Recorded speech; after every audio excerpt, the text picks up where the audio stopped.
मैं आपको दो बातें कहना चाहता हूं कि कभी भी कोई डॉक्टर आपको कहता है कि हार्ट की आर्टरीज में, वेन्स में ब्लॉकेज है, 70% तक है, तब तो आप बिल्कुल हंसी खुशी रहिए, कोई चिंता की बात नहीं।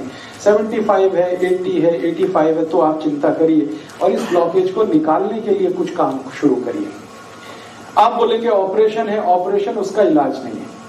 क्यों इलाज नहीं है मैं बताता हूं आपको। ऑपरेशन होता क्या है? एक ऑपरेशन है जिसमें आपको एंजियोप्लास्टी किया जाता है। एंजियोप्लास्टी में क्या होता है कि मैंने बताया ये जो एक तरह की आर्टरी है, मान लीजिए इसमें से ब्लड जाना है और ये रुक गई है, तो डॉक्टर एक छोटी सी स्प्रिंग है वो आपके आर्टरी में डालेगा, कट करेगा, यहां से आर्टरी को उठाएगा और स्प्रिंग उसमें इंसर्ट कर देगा। और स्प्रिंग इतनी बड़ी होती है, वो जो बॉल पेन में आपने देखा है कि स्प्रिंग होती है, एग्जैक्टली वही स्प्रिंग, एग्जैक्टली वही स्प्रिंग, बस उसमें मेडिकेशन किया हुआ होता है, दवा उसमें लपेटी हुई होती है। वो स्प्रिंग 10 रुपए की बनती है, लेकिन आपके हार्ट में डलने के बाद उसकी कीमत 2 लाख रुपए हो जाएगी। सिर्फ 10 रुपए की बनती है। आपको हैरानी होगी ये जानकर कि इतनी लूट मची है। हाँ, इतनी ही लूट मची है इस देश में। 10 रुपए की चीज को आपके हार्ट में डाल के वो कहेगा कि अब तो 2 लाख का बिल हो गया, 2.5 लाख का बिल हो गया, 3 लाख का बिल हो गया। आपको पता नहीं है, आप क्रॉस चेक नहीं करते और हम ये मान के बैठे हैं कि ये तो भगवान है जो डॉक्टर है। लेकिन आपको मालूम नहीं है कि भगवान जब होता था डॉक्टर तब होता था, अब नहीं। अब तो वो शैतान से भी ज्यादा खतरनाक है। भगवान फिर भी आपकी जान ही लेगा, ये तो इतना शैतान है कि जान भी लेगा, पैसे भी निकाल लेगा आपके घर से। हाँ, ये तो शैतान से भी ज्यादा खतरनाक। इसलिए मैं आपको थोड़ा अवेयर करना चाहता हूं कि हार्ट की प्रॉब्लम लेके कभी भी किसी डॉक्टर के पास आप जाएं और कोई डॉक्टर आपको ये कह दे कि आपका कोलेस्ट्रॉल बढ़ गया, इसके कारण ब्लॉकेज आ गया है, या ट्राइग्लिसराइड बढ़ गया, इसके कारण ब्लॉकेज आ गया है, तो आप बिल्कुल मत घबराइए जब तक आप अपनी रिपोर्ट नहीं देख लेते कि इसमें कितना % है। अगर 70 या 70 से नीचे है तब तो चिंता करने की बात ही नहीं। घर आइए, आराम से सोइए, खाइए पीजिए। 70+ है तो जरूर थोड़ी चिंता की बात है, लेकिन उस चिंता को दूर करने के लिए कुछ उपाय हैं जो मैं आपको बताना चाहता हूं। ऑपरेशन उसका उपाय नहीं है। क्यों? मान लीजिए उसने एक आर्टरी में आर्टरी को कट किया और एक स्प्रिंग डाल दिया। स्प्रिंग मैंने कहा इतनी सी है, इतनी सी स्प्रिंग यहां आ गई, ठीक है। अब ये स्प्रिंग डाल दी तो इसमें होगा क्या कि आर्टरी का थोड़ा एक्सपेंशन हो गया, तो खून ज्यादा जाने लगेगा। 1-2 दिन आपको बहुत रिलीफ लगेगा, लेकिन आगे और पीछे जहां स्प्रिंग है ना, उसके आगे और उसके पीछे वहां फिर जमा हो जाएगा क्या? कचरा, कीचड़, कोलेस्ट्रॉल फिर जमा हो गया, तो फिर तकलीफ आएगी आपको। फिर दोबारा आप डॉक्टर के पास जाएंगे, फिर कहेगा आपको एक और एंजियोप्लास्टी कराना पड़ेगा। तो जहां पे उसने स्प्रिंग डाला था उसके आगे पीछे और एक डाल देगा, फिर आपका 2-2.5 लाख का खर्चा। फिर उसमें क्या होगा, जहां स्प्रिंग पड़ गई वहां से तो ब्लड निकल गया, फिर उसके आगे और पीछे फिर वही समस्या। मतलब सीधा सा ये है कि ब्लॉकेज होने की टेंडेंसी जब तक आपके ब्लड में रहेगी तब तक ये होता ही रहेगा, आप चाहे कितनी एंजियोप्लास्टी करा लीजिए। और एक आर्टरी में 2 या 3 से ज्यादा एंजियोप्लास्टी हो नहीं पाती क्योंकि वो बहुत वीक हो जाती है। तब डॉक्टर आखिर में कहता आप बाईपास सर्जरी करा लो। बाईपास सर्जरी में क्या होगा, जो आर्टरी है उसके पैरेलल एक दूसरी आर्टरी लगाएगा और इसको बंद कर देगा। लेकिन अगर ब्लॉकेज की टेंडेंसी उसमें भी बनी हुई है तो थोड़े दिन में उसमें भी ब्लॉकेज आ जाएगा। कीचड़ भरने की अगर नाली में टेंडेंसी है तो नाली कितनी भी नहीं बनाते रहो, कीचड़ भरने ही वाला है। आप कुछ ऐसी व्यवस्था करो कि पानी के साथ नाली में कीचड़ ही ना जाए, ब्लड में कोलेस्ट्रॉल बढ़े ही नहीं, ट्राइग्लिसराइड बढ़े ही नहीं। और कोलेस्ट्रॉल बढ़े तो वो बढ़े जो अच्छा वाला है, जिसको हम HDL कहते हैं। खराब वाला क्यों बढ़े, LDL और VLDL। तो मूल बात जो हमें समझने की है वो ये कि हार्ट की प्रॉब्लम में कभी भी आपको डायग्नोसिस कर दिया किसी डॉक्टर ने कि आपको हार्ट अटैक आने वाला है, हार्ट फेल होने वाला है, कार्डियक अरेस्ट होने वाला है क्योंकि आपकी आर्टरीज में यहां ब्लॉकेज है, यहां ब्लॉकेज है, तो इसमें चिंता नहीं करना है, चिंतन करना है। चिंता करेंगे आप, घबराएंगे, घबराहट में वो सारे पैसे आपके निकाल लेगा क्योंकि यही आपका वीक पॉइंट है। आप चिंतन ये करिए कि मेरे ब्लड में जो खराब कोलेस्ट्रॉल है वो बढ़ क्यों रहा है, ये कम हो जाना चाहिए। अब ब्लड में खराब कोलेस्ट्रॉल बढ़ने से ही ब्लॉकेज है, तो खराब कोलेस्ट्रॉल बढ़ने के कारण जान लीजिए किन कारणों से खराब कोलेस्ट्रॉल बढ़ता है और किन कारणों से अच्छा कोलेस्ट्रॉल बढ़ता है। जिंदगी में जितने भी लोग डालडा खाते हैं, डालडा आप समझते हैं, वेजिटेबल ऑयल, ये डालडा सबसे खराब वस्तु है जो खराब कोलेस्ट्रॉल को बढ़ाती है। खराब कोलेस्ट्रॉल मैंने फिर बोला, एलडीएल और वीएलडीएल। एलडीएल और वीएलडीएल आपके खून में सबसे ज्यादा तब बढ़ता है जब आप डालडा खाते हैं और रिफाइंड ऑयल खाते हैं और डबल रिफाइंड ऑयल खाते हैं, ट्रिपल रिफाइंड ऑयल खाते हैं। तो refined oil, double refined oil, triple refined oil, Dalda, ये 4 नाम हमेशा याद रखिए जो सबसे खतरनाक है आपकी जिंदगी के लिए। इनसे जुड़े हुए अगर प्रोडक्ट आपके घर में है, डालडा या डालडा का कोई भी प्रोडक्ट, XYZ ब्रांड नेम से आ सकता है। रिफाइंड ऑयल का कोई भी प्रोडक्ट XYZ नेम से आ सकता है। वो रुचि हो सकता है, वो सोया हो सकता है, वो गगन हो सकता है, वो पता नहीं क्या क्या नाम से हो सकता है। ये सब वो प्रोडक्ट हैं जो आपके शरीर में खराब कोलेस्ट्रॉल का निर्माण करते हैं। खराब माने एलडीएल और वीएलडीएल, उसके कारण आपको ब्लॉकेज है। तो क्या करना चाहिए? इमीडिएट आपको फैसला करना चाहिए कि भाई हमारे घर में डालडा नहीं आएगा, हमारे घर में कोलेस्ट्रॉल खराब बढ़ाने वाला कोई भी प्रोडक्ट नहीं आएगा। तो डालडा हटा दीजिए, अपने भोजन से डालडा निकाल दीजिए और रिफाइंड ऑयल भी निकाल दीजिए, डबल रिफाइंड भी ऑयल निकाल दीजिए। तो रिफाइंड और डबल रिफाइंड और डालडा निकालते ही आपका कोलेस्ट्रॉल घटना शुरू हो जाए, इमीडिएट। और अगर आप चाहें तो 3 महीने ऐसा खाना खा के देख लीजिए जिसमें डालडा की 1 बूंद भी ना डाली गई हो और रिफाइंड और डबल रिफाइंड ऑयल ना इस्तेमाल किया गया हो। 3 महीने में वो डॉक्टर ही कह देगा अरे आपका तो बहुत कम हो गया एलडीएल और वीएलडीएल। तो कारण आपको पता होना चाहिए। कारण सबसे बड़ा जो है बैड कोलेस्ट्रॉल, खराब कोलेस्ट्रॉल जो हार्ट अटैक लाता है, कार्डियक अरेस्ट लाता है, उसको लाने वाला जो प्रोडक्ट है, जो वस्तु है आपके रसोई में, वो डालडा है, रिफाइंड ऑयल है, डबल रिफाइंड ऑयल है। अब आप उल्टा कहेंगे कि डॉक्टर तो सब बोलते हैं रिफाइंड ऑयल खाओ, हार्ट की प्रॉब्लम से बचना है तो डबल रिफाइंड खाओ और अच्छा है। डॉक्टर इसलिए बोलते हैं कि उनका आपस में एक दूसरे के साथ जबरदस्त कनेक्शन है।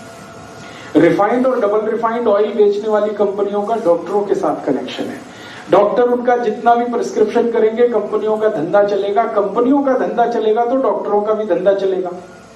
लोग जितना ज्यादा रिफाइंड और डबल रिफाइंड खाएंगे उतना हार्ट अटैक आएगा, उतना हार्ट अटैक आएगा तो डॉक्टरों की भी चांदी है, कंपनियों की भी चांदी। इसलिए आप विज्ञापन देखकर टेलीविजन पर कभी भी जिंदगी के बारे में फैसला मत करें।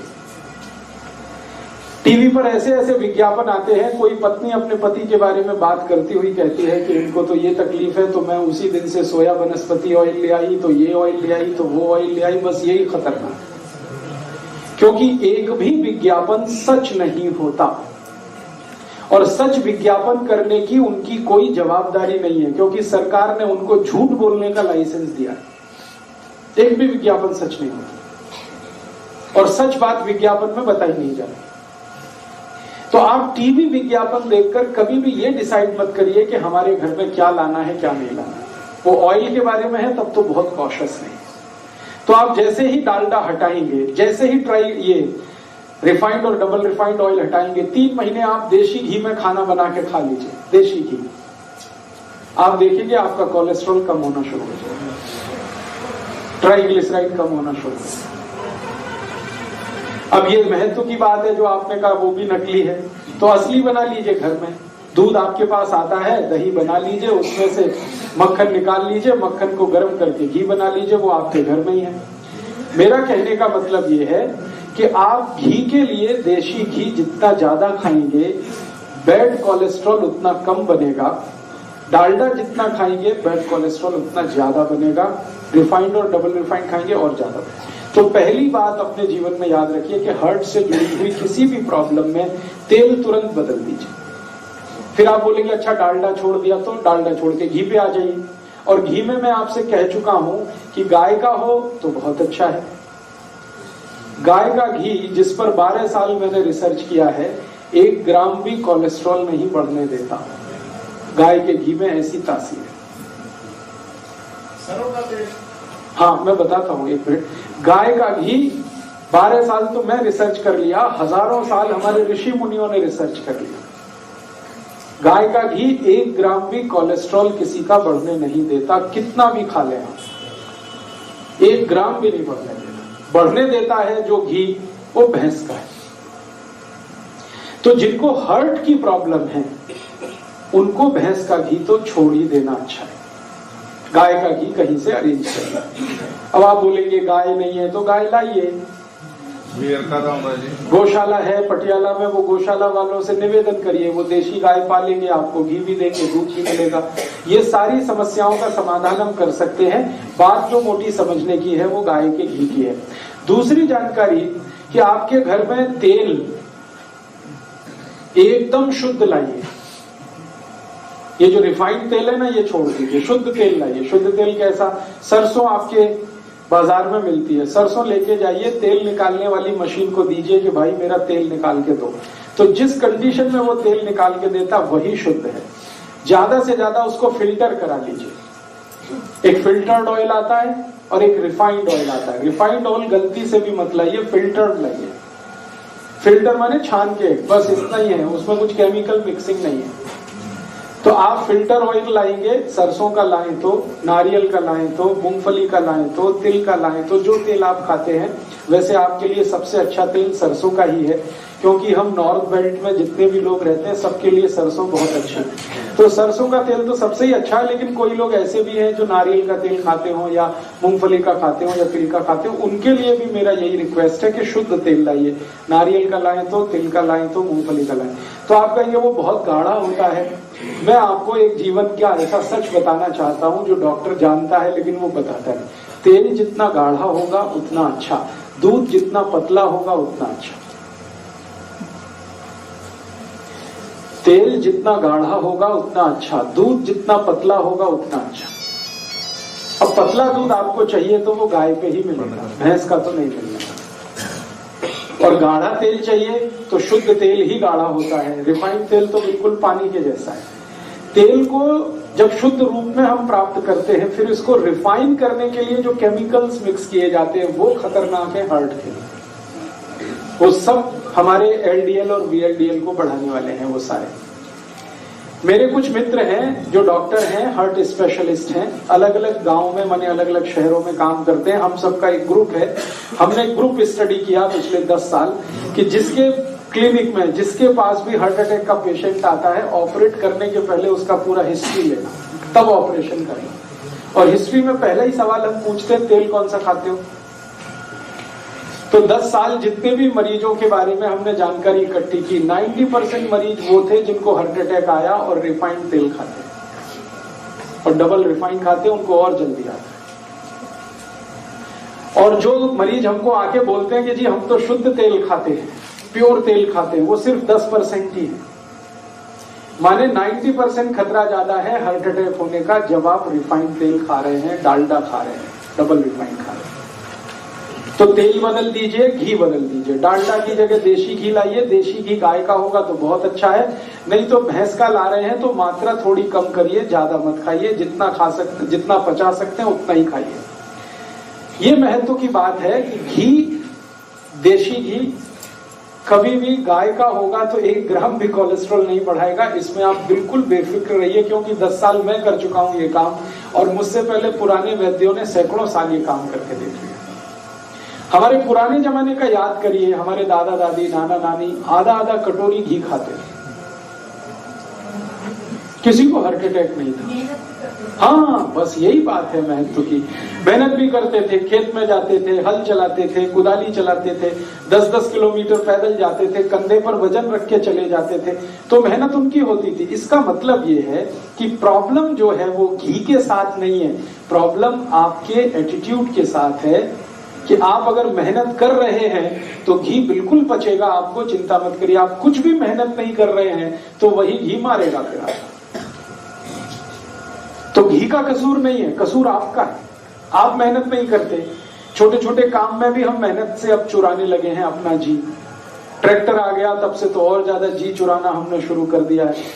हर काम के लिए और स्कूटर या मोटरसाइकिल यूज करते हैं, कार यूज करते हैं, सब्जी भी लेने जाएंगे तो उसके लिए हमें ये सब लगता है। पैदल चलना हमारा इतना कम हो गया है पहले बहुत पैदल चला जाता था, साइकिलें होती थी, पैदल चलते थे, तो ये सब फिजिकल वर्क पहले था, अभी बहुत कम है। तो इसमें घी का क्या दोष है? आप घी को गाली क्यों देते हैं? अपने को गाली दीजिए ना, हम मेहनत नहीं करते, हम निकम्मे हो गए, हम कामचोर हो गए, इसलिए ये प्रॉब्लम है।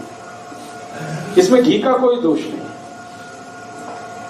घी का दोष तब आएगा जब आप मेहनत भी करें और उसके बाद भी आपका कोलेस्ट्रॉल बढ़े तब, लेकिन ऐसा कभी हुआ नहीं आज तक। मेहनत करने वालों को घी बहुत अच्छे से डाइजेस्ट होता है। तो इसलिए आप घी तो रखिए, देशी घी अपने घर में, रसोई में। डालडा निकालिए, रिफाइंड और डबल रिफाइंड हटाइए, तो तुरंत आपका कोलेस्ट्रॉल घटना शुरू हो जाएगा। दूसरी एक जानकारी मैं कल दे चुका हूं, आपको रिपीट कर रहा हूं। जैसे ही नमक बदल देंगे आपका कोलेस्ट्रॉल कम हो जाएगा। नमक कल मैंने बताया, समुद्री नमक छोड़कर आप सेंधा नमक पे आ जाएंगे, काले नमक पे आ जाएंगे, कोलेस्ट्रॉल अपने आप गिरने लगेगा, ट्राइग्लिसराइड गिरने लगेगा। तो ये दूसरी बात याद रखिए। और तीसरी बात ये याद रखिए कि जितनी ज्यादा छिलके वाली दाल और छिलके वाली सब्जियां खाएंगे उतना ही कोलेस्ट्रॉल आपका घटता चला जाएगा। छिलके वाली दाल और छिलके वाली सब्जियां, जैसे लौकी है, तोरई है, टिंडा है, कद्दू है, करेला है, इन सब सब्जियों में हम छिलका उतारते हैं। ये मत उतारिए, छिलका उतारना बंद कर दीजिए, क्योंकि सब्जियों का सबसे ज्यादा प्रोटीन छिलके में है और फाइबर भी छिलके में है। तो आप छिलके वाली सब्जियां खाइए। जिनको भी हार्ट की प्रॉब्लम है, ये सब बात उनके लिए हो रही है, सब के सब छिलके वाली सब्जियां खाएं। आलू भी छिलके के साथ खाएं तो अच्छा है, आलू का भी छिलका ना होता है। तो आप कहेंगे फिर स्वाद नहीं लगेगा, लगेगा। आलू को उबालें और उबालकर सब्जी में डालें, छिलका ना उतारें तो भी स्वाद लगे। तो आलू है, गोभी है, पत्ता गोभी है, या तो पत्ता गोभी और गोभी का जो छिलका समझते हैं, वो जो डंठल होते हैं, छोटे छोटे पीस काट के आपके सब्जी में रखिए, उनको बहुत काम की चीज है। जो आप निकाल देते हैं वो बहुत काम की चीज है। करेले का छिलका कभी मत उतारिए, लौकी का मत उतारिए, तोरई का मत उतारिए, कद्दू का मत उतारिए। ज्यादातर सब्जियां छिलके वाली खाना शुरू कर दीजिए, कोलेस्ट्रॉल अपने आप घटने लगेगा, खराब होगा। हाँ, मैं आपको वो भी बता दूंगा, आप उसकी चिंता मत करिए। छिलके वाली सब्जियां भरपूर खानी है, छिलके वाली दालें खानी है। मूंग की दाल खानी है तो छिलके वाली, उड़द की दाल खानी है तो छिलके वाली, माँ की दाल खानी है तो उस पर छिलका रहे, अरहर की दाल में छिलका, माने बिना पॉलिश की हुई दाल छिलके वाली। और चावल भी आप खाइए, वो भी छिलके वाला। चावल एक आता है छिलके वाला, एक बिना छिलके वाला। जो छिलके वाला चावल है वो रेड कलर का होता है, हल्के से लाल रंग का होता है, उस पर पॉलिश नहीं होती। तो बिना पॉलिश किया हुआ चावल खाइए, बिना पॉलिश की हुई दाल खाइए। पकता नहीं है। हाँ, पकेगा। कैसे पकेगा, तरीका मैं बता देता हूँ।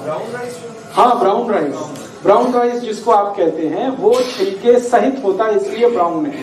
वो बहुत अच्छे से पकता है। कैसे पकता है? चावल को पकाते समय थोड़ा 2 बूंद घी डाल दीजिए, बहुत अच्छे से पकता है, बहुत अच्छे से पकता है। या चावल पकाते समय थोड़ा नींबू निचोड़ दीजिए उसमें, बहुत अच्छे से पकता है। एक एक दाना उसका खिला अलग रहता है। तो छिलके वाला चावल, छिलके वाली दालें, छिलके वाली सब्जियां, ये सब खाना है। हर उस मरीज को जिसको कोलेस्ट्रॉल बढ़ा है, हार्ट के अटैक आने की संभावना है, या आर्टरीज और वेन्स में कचरा जमा हो। 3 बातें हुई। चौथी बात और एक जानकारी दे दूं कि जो रोटी आप खा रहे हैं, रोटी मोटे अनाज की खाइए। जितना मोटा अनाज उतना ही हार्ट के लिए अच्छा। जैसे मक्की है, बहुत अच्छी है हार्ट के लिए। बाजरी है, बहुत अच्छी है हार्ट के लिए। ज्वारी है, बहुत अच्छी है हार्ट के लिए। गेहूं उतना अच्छा नहीं है हार्ट के लिए। अगर गेहूं खाना ही है तो अकेला गेहूं मत खाइए, उसमें मिक्स करिए। क्या मिक्स करें? थोड़ा चना मिक्स कर दीजिए, थोड़ा सोयाबीन, थोड़ी ज्वारी, ऐसी चीजें मिक्स करिए जो मोटे अनाज में आती है। फिर उसकी रोटी बनाइए। मिस्सी रोटी कहते हैं या क्या रोटी कहते हैं? मिस्सी रोटी, यस, वो खाइए आप।